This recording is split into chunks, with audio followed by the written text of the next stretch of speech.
Сәлеметсіздер, мен нөмір 23-ші орта мектептің 9-ғы сынып оқушысы Сансызбай Аршан.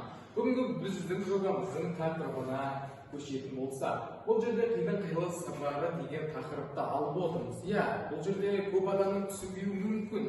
Оның біздің тақырыптың мақсатын, яғни мағынасын айтып кететін болса, оның мағынасы бұл жерде біз тағы осы малдың қиының тағы да бір сырын ашқымыз келді.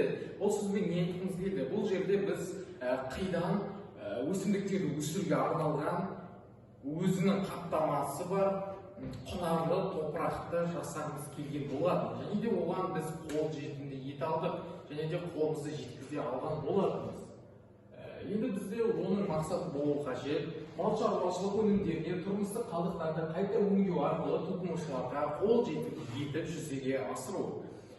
Бұл жерде мақсатын көріп тұрғандарыңыздай тақырыпқа келе жатыр. Енді бұл жерде біздің логотипіміз, яғни біздің осы жасаған компаниямыздың логотипі болып саналады. Маркетинг. Бізде міне логотип көріп тұрғандарыңыздай жанып тұр.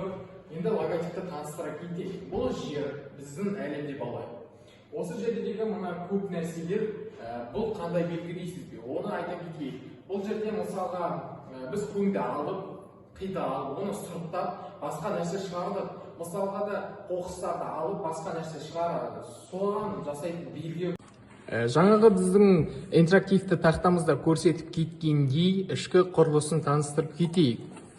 Бұл жерде ең бірінші біздің қазандығымыз, жаңағы қиымыз құйылатын қазандық осы болып саналады. Осы қазандыққа біздің қиымыз құйылады, және де міне осы бақтан су мына құбырлар арқылы осы баққа құйылады. Және де осының астында тағы да қазір дұрыстап көрсетейін сіздерге, астында тағы да осындай құбырлар бар. Осы құбырлар арқылы су басқа жаққа шығып кетеді. Бұл жерде осындай нәрсе жүреді. Қидың ішіндегі сілтілер мен қышқылдарды ыссы су шайып кету арқылы оның құрамындағы сілтілер мен қажет емес қышқылдарды далаға шығарып жіберетін болады. Және содан соң осы жердегі біздің қиымыз қалды. Ол жерде бізде қышқылдар мен сілтілерді шығарып жібердік. Соның ішіне тағы да фосфор, азот сияқты химиялық элементтер қосылып араластырылады.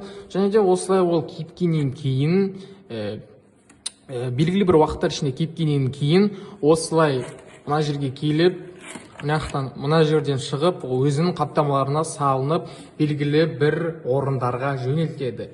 Бұл жерде сіз ойлап жатқан шығарсыз, тек қана түсіндірді ме деп, бұл жұмыс жасай ма, жасамай ма деп. Бұл жұмыс жасайды. Осының жұмыс жасағанын көретін боламыз. Міне көріп тұрғандарыңыздай бізде осылай басқа жерге ағып кететін осы көңнің ішіндегі, қидың ішіндегі сілтілер мен қышқылдар шығып жатыр. Осы жерге су арқылы шайылып. Енді көріп тұрғандарыңыздай бізде осындай нәрсе қалды.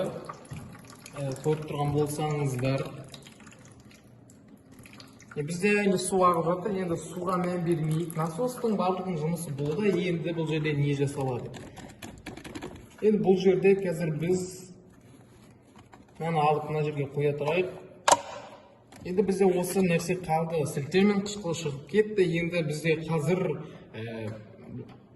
жаңа көріп тұрғандарыңыздай осы топырақтың, яғни қидың ішіндегі қышқылдар мен сілтілерді шығарып жібердік. Құбырлар, насостар арқылы жұмыс жасады. Енді бұл жерде біз оған қоспа қосу керекпіз. Бұл жерде біз азот, фосфор қосамыз дедік. Қазір біздің қолымызда фосфор жоқ болғандықтан азоттың өзін қоса беретін боламыз. Көріп тұрғандарыңыздай азот қосылды біздің нәрсемізге. Осы дайын өнім бізде уже дайын болды. Енді қазір оны біз қаптайтын жерлерге апарамыз.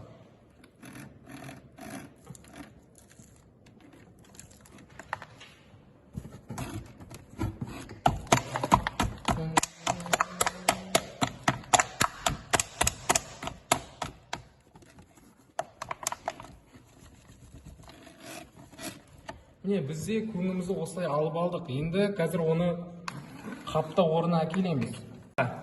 Енді көріп тұрғандарыңыздай біздің өніміміз міне шықты. Енді оны біз осындай қаптамаларға салып, оны қаптайтын боламыз. Осылай бірінші кигізіп алайық.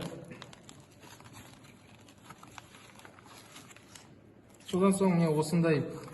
Бұл жерде айта кететін нәрсе, осы өніміміздің, яғни осы агрегатымыздың жұмыс жасау ол екіге бөлдік. біріншісі ол адам қолымен және екіншісі автоматтандырылған. Осы кезеңде, екінші кезеңде, яғни бізде адам қолымен жұмыс жасалатын болады. Яғни жұмыс жүреді адам қолымен. Міне адамдар осылай осы қаптамаға осы шыққан дайын өнімді салып алады. Осылай қойып алады. Және де оны осындай қайшылармен немесе басқа нәрселермен қаптаманы осылай қиып, және де арнайы осындай жабыстырғыштармен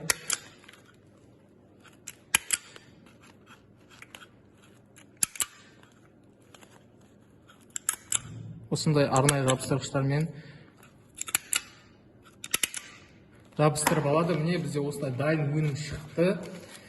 Енді қазір бізде осындай осы өнімімізден біз бір нәрсені шығара алдық. Міне осындай дайын өнім шығарып алдық.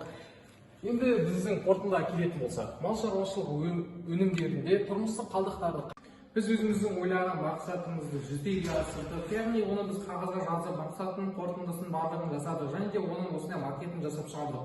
Соның арқасында біз осындай өнімге қол жеткізе алдық. Осы видеоны қарағандарыңызға өте үлкен рахмет. Қош сау болыңыздар.